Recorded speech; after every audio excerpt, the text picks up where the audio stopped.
Siap, Bu. Nah, kali ini Ibu mau mengajar tentang bahasa Indonesia. Ini kelas 11 ya? Nah, sebelum Ibu memasuki pembelajaran, mari kita berdoa terlebih dahulu ya. Siapa ketua kelasnya? Saya. Nah, Mbak Meli dulu. Sebelum mulai pembelajaran pada siang hari ini, kita berdoa dulu sama-sama. Berdoa mulai. Berdoa selesai. Setelah itu Ibu akan mempresentasi dulu ya. Zahratul Jannah, Dela Putri, Tania. Tidak hadir. Kemana ya ini Tania? Tahu. Bolos ya? Iya. Fanda, Hadir. Melia, Hadir. Salsabila, Hadir. Ismara. Sakit apa ya? Kita doakan semoga cepat sembuh ya. Amin. Dianovia, Hadir. Asti, Kalau sama Intan, tidak hadir. Alia, Hadir. Elzava, Yunita, Tidak hadir. Indah Rahmani, Hadir. Zakia, Hadir. Indi, Hadir.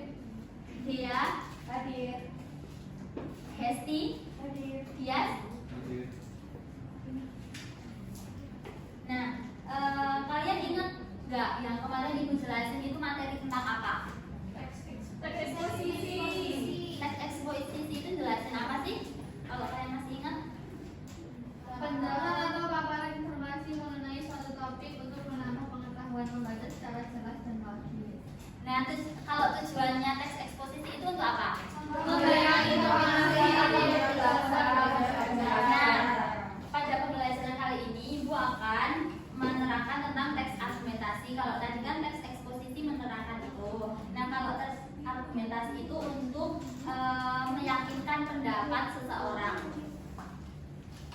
Nah, sebelum memasuki pembelajaran materi kali ini itu kalian diharapkan mampu menjelaskan pengertian teks argumentasi, mengidentifikasi struktur dan ciri teks argumentasi, menemukan ide pokok dan kalimat pendukung, membedakan fakta dan opini. Yang terakhir Anda menulis teks argumentasi dengan radu. Nah, sebelum memasuki pembelajaran, Ibu mau nanya nih, menurut kalian apakah penggunaan HP di sekolah itu perlu atau tidak perlu?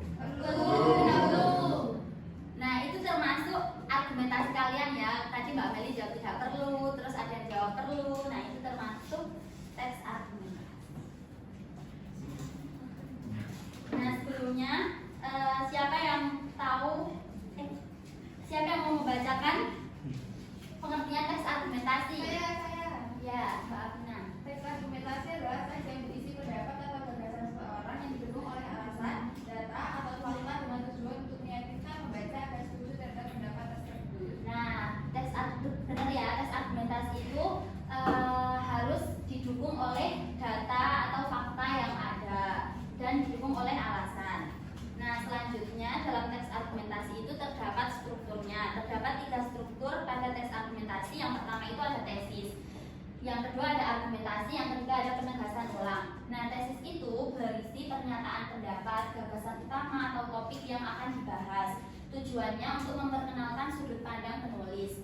Nah, sedangkan argumentasi itu berisi alasan-alasan logis yang mendukung pendapat tadi di tesisnya itu dan diperkuat dengan data, fakta, contoh, kutipan, hasil penelitian atau perbandingan. Nah, yang terakhir terdapat penegasan ulang. Penegasan ulang ini berisi pengetahuan kembali pendapat penulis, biasanya menggunakan kata penutup seperti oleh karena itu, maka, jadi. Nah, dari struktur teks argumentasi ini ada yang ingin ditanyakan? Belum. Nah, kita memasuki ciri-ciri pada teks argumentasi. Ciri-ciri teks argumentasi itu ada 7 ya. Yang pertama mengandung pendapat atau opini. Yang kedua didukung oleh alasan, data, dan fakta. Yang ketiga tujuannya meyakinkan pembaca. Dan yang keempat disusun secara logis dan sistematis. Yang kelima menggunakan bahasa yang formal dan objektif. Yang keenam ada menggunakan kalimat fakta dan opini. Dan yang terakhir ada memiliki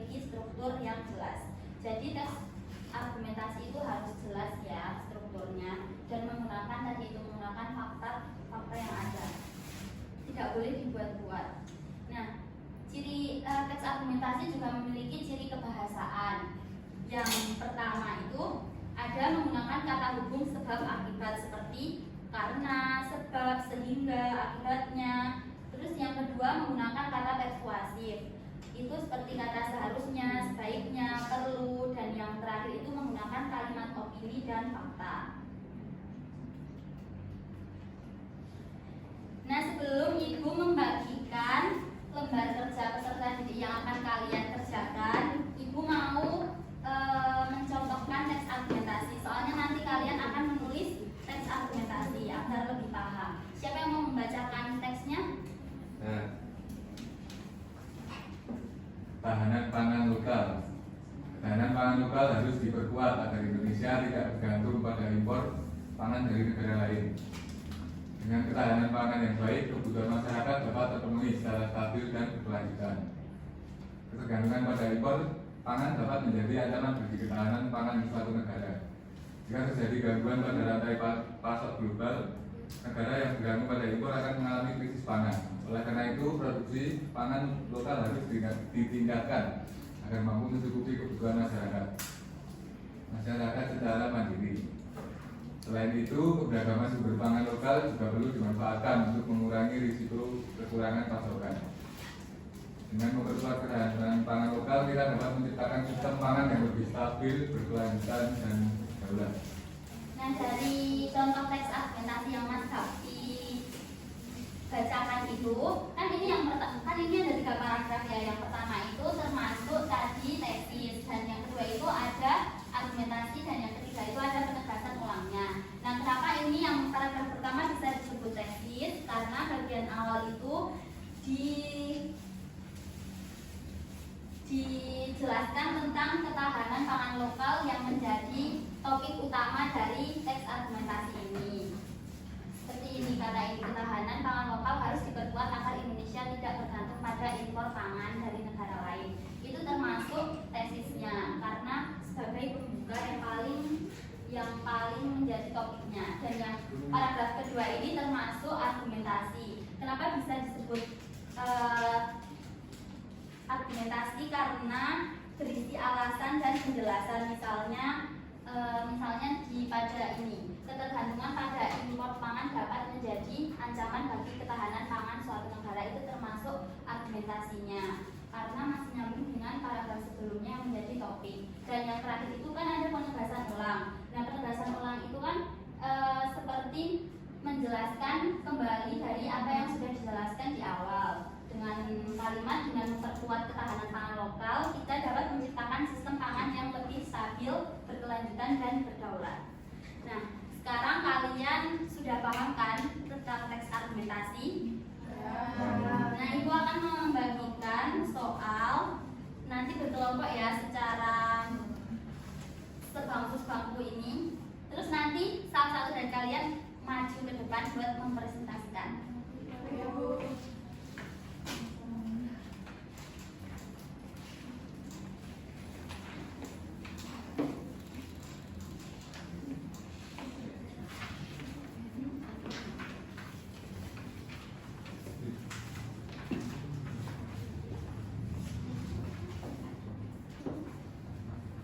Ada yang bingung? Atau ini ditanyakan? Ya.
penggunaan HP di sekolah itu perlu dibatasi.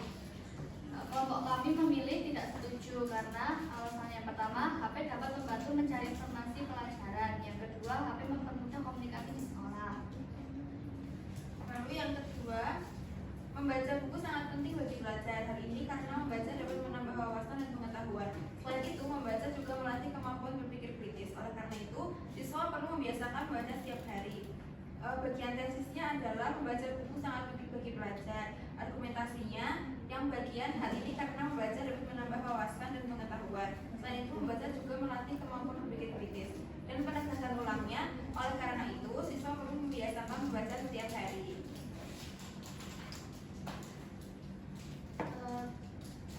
Tes argumen kami, topik PR terlalu banyak.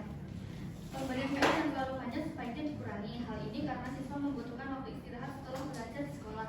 Selain itu, terlalu banyak PR dapat menyebabkan stres pada siswa. Oleh karena itu, guru sebaiknya memberikan PR secukupnya agar siswa tetap seimbang antara belajar dan istirahat. Sudah ya, pasti punya kalian jawabannya beda-beda ya antara nomor 1 dan nomor 3, karena nomor 3 itu kan disuruh pilih salah satu dari ketiga topik. Nah, yang pertama kan pasti jawabannya berbeda-beda ya, tapi kelompok Pak Alvina tidak setuju. Terima kasih ya sudah mau maju. Untuk pertanyaan, nah, materi yang Ibu sampaikan sudah selesai. Apakah ada yang ingin ditanyakan? Ya, Bu.